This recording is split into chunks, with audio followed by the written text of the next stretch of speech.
Le conducteur, il peut soit se distraire plus que ce qu'il fait d'habitude à l'intérieur de l'habitacle, parce qu'il délègue une partie de la tâche au véhicule.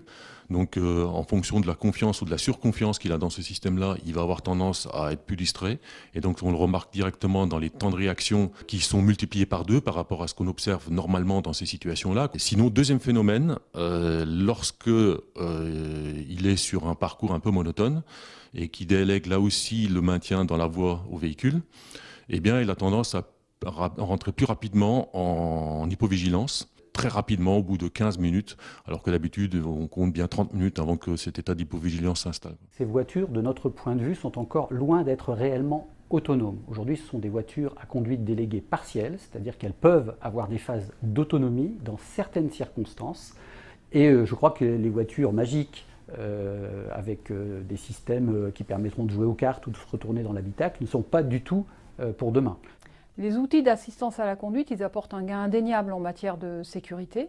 Ceci dit, dans cette phase de transition vers l'autonomie complète du véhicule, les conducteurs ne peuvent pas se désengager de la conduite, ils doivent conduire avec ces outils et non pas se reposer sur eux.